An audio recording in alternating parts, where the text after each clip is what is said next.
Essas regras que eu desenvolvi são puramente pessoais, são formas que eu desenvolvi para eu estudar e fazer leituras de oráculo do I Ching de maneira racional e maneira pragmática.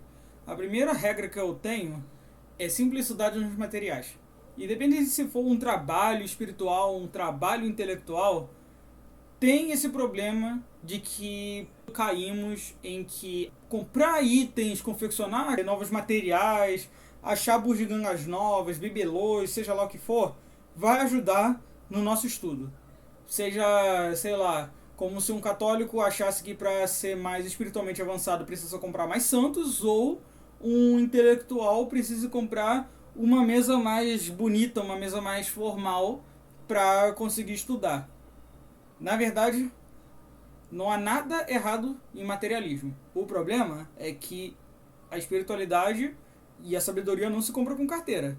Então, eu acredito que para fazer as leituras do I Ching, eu não acho que seja necessário que você tenha as varas de milefólio, que são os palitos tradicionais, ou que você tenha moedas chinesas, ou que você tenha materiais específicos, temáticos do I Ching. Pois a ideia de estudar o I Ching é estudar as mudanças, estudar o universo, pelo menos a parte filosófica de como tudo se transforma e a dinâmica das coisas. Então, comprar itens é diferente de você investir no estudo. Não tem nada errado querer comprar itens se você quiser materiais mais dedicados. Porém, não deve ter a primazia sobre se dedicar aos estudos ou se dedicar ao melhor entendimento. Por exemplo, para minhas leituras de palito, eu uso palitos de churrasco. Madeira mais barata possível, bambu. Mas não tem nenhuma diferença se eu usasse o palito de milefólio, as varas de milefólio tradicionais, pois as duas teriam a mesma quantidade de regras, a mesma metodologia de leitura e também dariam os mesmos possíveis resultados. O material físico não vai alterar a maneira que você receberá respostas ou que você receberá as suas epifanias. As moedas, por exemplo, que é outra leitura muito comum, eu uso moedas de 10 centavos comuns. Poderia ser de qualquer valor, poderia ser de qualquer moeda, não precisaria ser real, mas há quem vive e jure pelas moedas chinesas, porque as moedas chinesas têm a cultura, têm a carga, a bagagem cultural da China e tem o formato do Yin Yang, pelo menos num formato alternativo ao Tai Chi Do, que é o símbolo tradicional do Yin Yang, que é um círculo com um quadrado no meio, é um Yin Yang alternativo.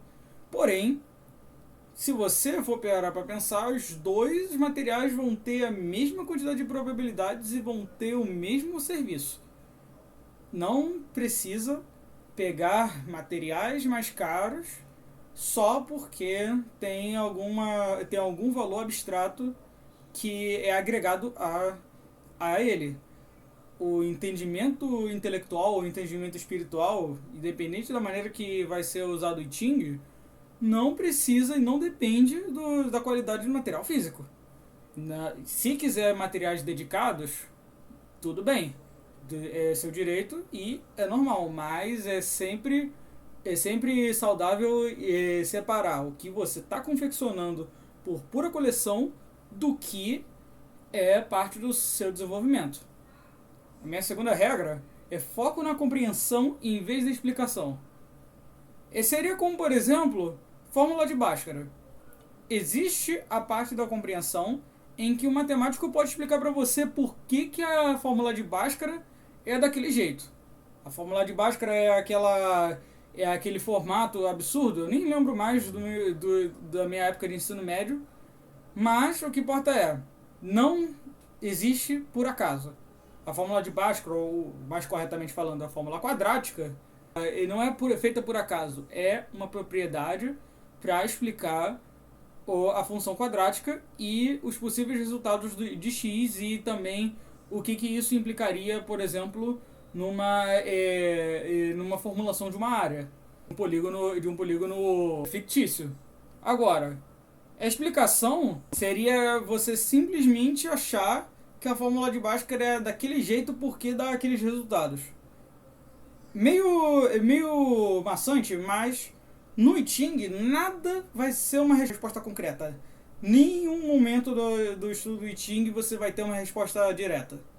Até mesmo se você procurar os livros mais antigos do I Ching, que é justamente o I Ching da China de Zhou, pelo Rei Wen, você vai ter a ideia de que todas as explicações são metáforas para conceitos dos elementos. Se eu falar, por exemplo, o elemento céu é relacionado ao cavalo. Para entender isso, tem que ter um pouco de contexto, tanto contexto cultural da China e também contexto cultural do momento que foi escrito e por que o animal cavalo é relacionado à força, a algo que transforma, algo que é viril, porque o céu também é relacionado à energia masculina. Ou então, por exemplo, a vaca sendo um animal da terra, é um animal lento, é um animal dócil, é um animal que é relacionado ao feminino. Então, tem muitas dessas questões que você não vai ter uma resposta direta.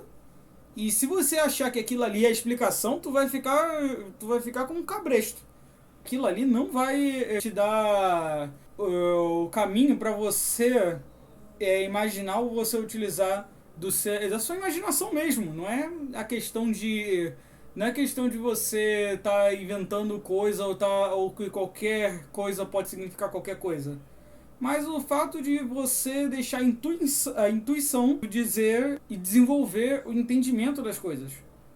Pode ser considerado a intuição mesmo criativa, pode ser considerado uma intuição espiritual, pois tanto pode ser interpretado como uma experiência espiritual ou uma experiência intelectual. O I Ching pode ser interpretado dos dois modos, porém se você entender cada símbolo como uma explicação geral de um conceito, que não apenas algo único, você vai dar a chance de abrir os horizontes e talvez até ter um entendimento melhor do que você, sei lá, achar que o céu é apenas algo parecido com o cavalo. É o forte.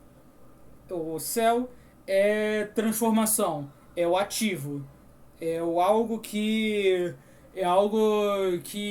age no mundo. Sei lá, se você ficar apenas no concreto, você não vai chegar muito longe. Você vai ficar como se fosse um cabresto, vendo apenas o que está um palmo na sua frente e você não imaginar que tem coisa atrás também. Mesmo que você não consiga virar a sua cabeça. Então, a minha terceira regra é humildade e criatividade. Criatividade, vindo um pouquinho antes do que eu disse, é você se deixar imaginar, deixar mesmo desenvolver suas ideias, sua compreensão, sua intuição sobre o que cada elemento, o que cada conceito, o que cada hexagrama pode significar, pois cada hexagrama é um símbolo de uma situação e que pode ser interpretado de milhões de maneiras, até mesmo dependendo da maneira que você vê linhas mutantes, que, por exemplo, numa leitura você pode ter linhas mutantes. A maneira que eu uso é usar essas linhas mutantes para fazer um outro hexagrama. Tem gente que foca em uma linha para poder fazer uma espécie de leitura.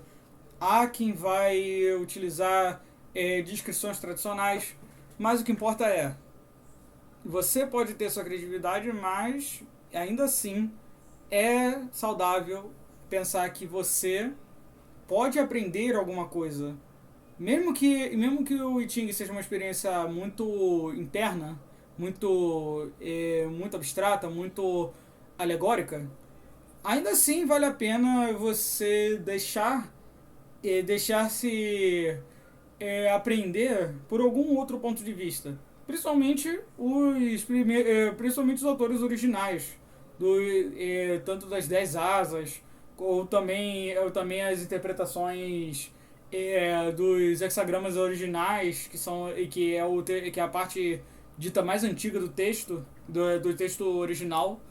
E eu também sou muito influenciado também nos comentários, principalmente o Chocó, que é a explicação dos trigramas e a relação de cada elemento com cada simbolismo, seja simbolismo de cores, seja simbolismo de elementos da natureza, seja simbolismo dos animais, seja até o mesmo simbolismo da anatomia humana. Então, é algo que ajuda a desenvolver, porque você tendo um pouco de humildade, você aceita que há outras pessoas, outras fontes que ajudam a crescer, que ajudam a desenvolver, mas mesmo assim a criatividade é saudável para deixar suas ideias, seu entendimento, moldar melhor o que você aprendeu, o que você conhece e o que você consegue sintetizar. Pois a ideia do I Ching é mudança. Se você ficar para sempre estagnado no que já foi dito, então você não está fazendo mudança, você só está papagaiando o que foi dito há 3.000 anos atrás. Eu sou aderente da seguinte ideia. Não nego ou repudio